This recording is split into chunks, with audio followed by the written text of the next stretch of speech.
ಶುರುವಾಗುತ್ತಿವೆ. ರಾಜರಾಜೇಶ್ವರಿ ನಗರದ ಶೃಂಗಗಿರಿ ಷಣ್ಮುಖ ದೇವಸ್ಥಾನದಲ್ಲಿ ನಡೆದ ಭಗವಾನ್ ಶ್ರೀ ಕೃಷ್ಣ ಪರಮಾತ್ಮ ಸಿನಿಮಾ ಮುಹೂರ್ತದಲ್ಲಿ ಚಾಲೆಂಜಿಂಗ್ ಸ್ಟಾರ್ ದರ್ಶನ್ ಭಾಗಿಯಾಗಿದ್ದರು. ಈ ವೇಳೆ ಮಾತನಾಡಿದ ದರ್ಶನ್, ನನ್ನ ಸ್ನೇಹಿತ ಧ್ರುವನ್ ಈ ಸಿನಿಮಾದಲ್ಲಿ ನಟಿಸುತ್ತಿದ್ದಾರೆ. 8 ತಿಂಗಳ ಬಳಿಕ ಸಿನಿಮಾ ಶೂಟಿಂಗ್ ಮತ್ತೆ ಶುರುವಾಗಿರೋದು ಖುಷಿ ಕೊಟ್ಟಿದೆ. ಸಿನಿಮಾ ಸೆಟ್ನ ಇಡ್ಲಿ ವಡೆ ಮಿಸ್ ಮಾಡಿಕೊಂಡಿದ್ದೆ ಅಂತ ಹೇಳಿದ್ದಾರೆ.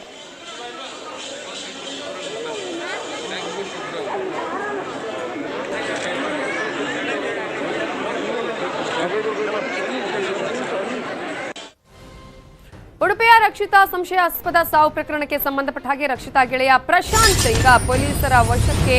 ಉಡುಪಿ ನಗರ ಠಾಣೆ ಪೊಲೀಸರು ಆತನನ್ನ ಈಗ ವಶಕ್ಕೆ ಪಡೆದು ವಿಚಾರಣೆಯನ್ನ ಮಾಡ್ತಾ ಇದ್ದಾರೆ. ನಿನ್ನೆ ನಡೆದಂತಹ ರಕ್ಷಿತಾ ಒಂದು ಆತ್ಮಹತ್ಯೆ ಪ್ರಕರಣಕ್ಕೆ ಸಂಬಂಧಪಟ್ಟ ಹಾಗೆ ಪ್ರಶಾಂತ್ ಎಸ್ಕೇಪ್ ಆಗಿದ್ದ. ನಾಪತ್ತೆಯಾದಂತಹ ಪ್ರಶಾಂತ್ನನ್ನ ಈಗ ಪೊಲೀಸರು ವಶಕ್ಕೆ ಪಡೆದು ವಿಚಾರಣೆಯನ್ನ ಮಾಡ್ತಾ ಇದ್ದಾರೆ. ರಕ್ಷಿತಾ ಜೊತೆ ಲಿವಿಂಗ್ ಟುಗೆದರ್ ಅಲ್ಲಿದ್ದ ಪ್ರಶಾಂತ್ಗೆ ಕೊನೆಯ ಕರೆ ಕೂಡ ಮಾಡಿರೋದು ರಕ್ಷಿತಾ ಸಾವಿನ ಬಳಿಕ ಪ್ರಶಾಂತ್ ಪರಾರಿಯಾಗಿದ್ದ.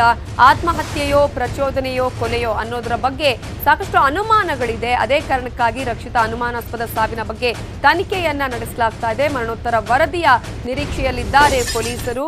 ಹಾಗೆಯೇ ಇನ್ಸ್ಟಾಗ್ರಾಮ್ ಅಲ್ಲಿ ರಕ್ಷಿತಾ ಮಿಂಚ್ತಾ ಇದ್ಲು, ಮಾಡೆಲಿಂಗ್ ಕ್ಷೇತ್ರಕ್ಕೆ ಬರಬೇಕು ಅಂತ ಸಾಕಷ್ಟು ಪ್ರಯತ್ನವನ್ನು ಕೂಡ ಮಾಡಿದ್ರು.